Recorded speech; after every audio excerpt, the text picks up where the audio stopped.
I'd never been to London before. It was pretty crazy for being a Queen's Guard. I was coming down to guard the Queen in London, which is, when you're a tourist, you think one of the main things you think about is men in bearskins and red tunics marching up and down protecting the Queen. So I obviously knew who they were, but I'd never seen them before, me personally. I remember my first day on guard, and it was a mental experience because they rush you through the rehearsals, because every time you do guard you do a rehearsal. And the rehearsals are so mental, they're so quick, and you're just trying to learn everything because you only get to run through it once or twice before you actually do the real thing in front of thousands of tourists. So it's, you constantly get told new things, and you're learning how to do the guard mount, to go and guard the Queen. It's pretty mental, to say the least. But I mean, when you get on it and you're actually doing it, it's probably the best thing I've ever done. Pretty much, yeah. I'd say it was probably one of the best experiences of my life. The very first one. I mean, after you've done about 100, it gets a bit boring. But the first one is just brilliant. It's, especially being patriotic to your Queen and stuff like that, is probably the most patriotic thing you can do, to go and guard the Queen.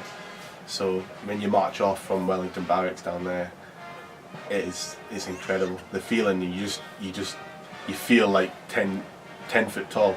You feel like you could do anything. So especially as you're marching up to Buckingham Palace, you can see Buckingham Palace and all the tourists are snapping at you, and just want, they want to, be a part of it. It's a really good feeling.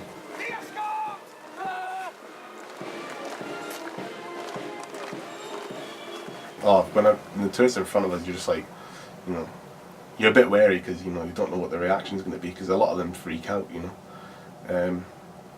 A lot of them are, especially Americans, they're pretty crazy for it.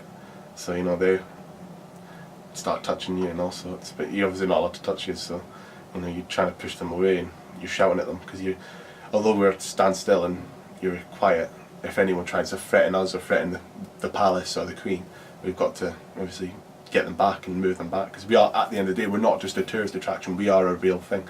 We are the security for the Queen. So therefore, if anyone does run through that gate, I've got to take him down, sort of thing.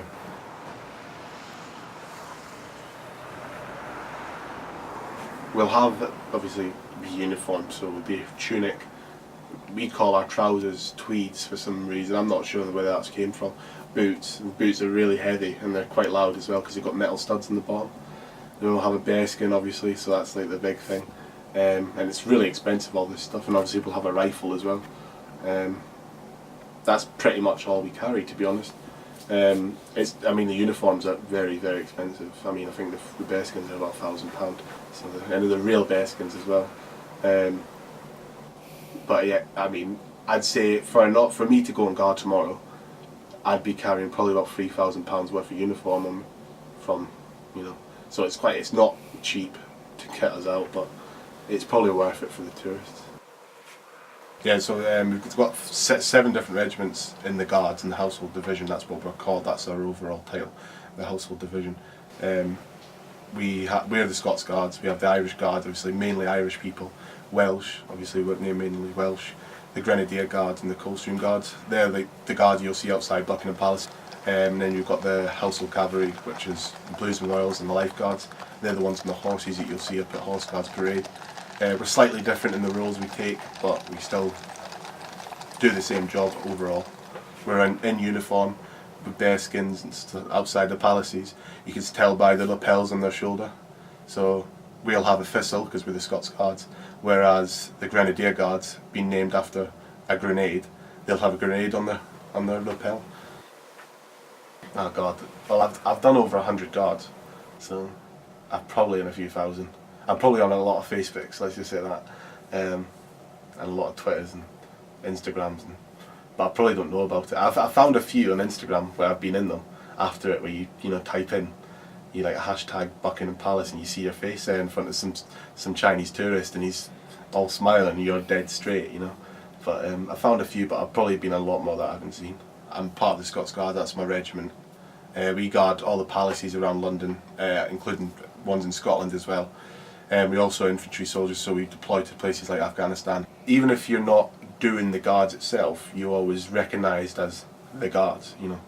People think we're just tourist attractions. That's probably the most annoying thing.